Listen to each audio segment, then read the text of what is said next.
से 3 तारीख को एग्जाम हुआ था और छात्रों ने, अभ्यर्थियों ने 3 और 4 तारीख को ही पुलिस को रिपोर्ट कर दी, तो कोई परवाह नहीं करी पुलिस ने।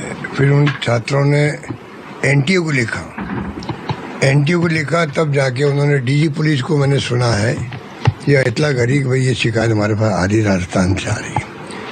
तब केस एसओजी को दिया गया, उन्होंने 20-30 लोगों को अरेस्ट कर लिया। पर ये समझ के परे है क्या कारण था कि एफआईआर तक दर्ज नहीं कर रहे थे।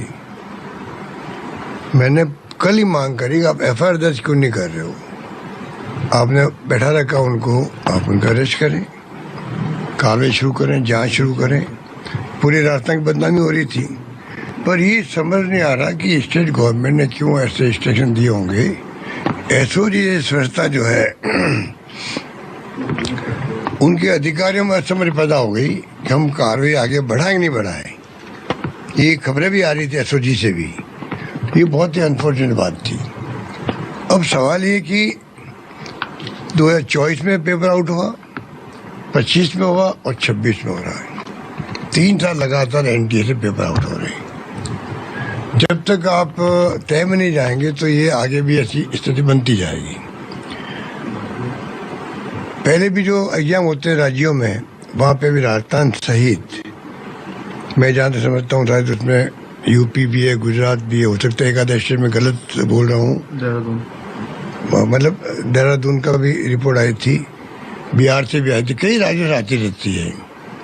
तो ये जो पेपर लीक के जो गैंग बन गए हैं अलग राज्यों में और राष्ट्रव्यापी, इससे हमारे जो नौजवान पीढ़ी बहुत दुखी है। तैयारी करते हैं, एग्जाम होते हैं, फिर एग्जाम रद्द करने पड़ते हैं। हमें भी रास्ता में एक आउट हो गया, रद्द करना पड़ा था। तो ये बहुत बड़ी समस्या, चुनौती के रूप में हमारे सामने है। भारत सरकार को चाहिए, मैंने पहले अपील की थी कि जो राष्ट्रीय स्तर पर जो ये ऑर्गेनाइज वे में काम हो रहा है, ऑर्गेनाइज वे में गैंग बनी हुई है, ये पता लगाना चाहिए ये इस समस्या के समाधान के लिए। अब आप आश्चर्य करोगे, अभी ये राजस्थान में एसओजी जांच कर रही है, वो पेपर जो राजस्थान से आउट हो गए, जयपुर या सीकर से, जो हम सुन रहे हैं, उसने एफआईआर दर्ज आज भी नहीं करी है, आज की होगी।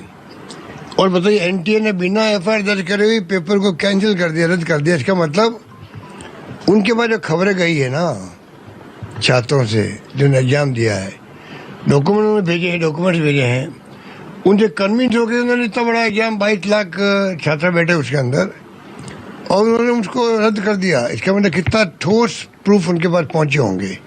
जब उनके पास पहुंच चुकते हैं, एनटीए के पास पहुंच चुकते हैं, नेशनल एजेंसी के पास में, तो राजस्थान गवर्नमेंट के पास एसओजी के पास नहीं पहुंचे क्या? तो पता नहीं है क्या बदनामी के डर से, क्योंकि हमें बदनाम कर रहे हैं 2 साल से, पेपर आउट। हम तो स्वीकार करते हैं, पर हमारे ये नहीं भूलना चाहिए कि हमारे वक्त में केस दर्ज होते थे, हमारे वक्त में ही पेपर रद्द होते थे, वापस एग्जाम करवाते थे। पर ये जो इनकी जो अप्रोच है ना, वो नेगेटिव अप्रोच है। पूरे देश की बदनामी, राजस्थान की बदनामी हो रही है, एसओजी की बदनामी हो रही है कि राजस्थान की एसओजी ने क्यों नहीं एफआईआर दर्ज करी, क्यों नहीं उन्होंने रिपोर्ट भेजी हुई, बताया पब्लिक को भाई हमने रिपोर्ट भेजी। तो इसी के साथ रुक रहे एक छोटे से ब्रेक ले, लेकिन ब्रेक पर जाने से पहले वक्त हो चला है इस वक्त की हेडलाइंस पर नजर डालेगा।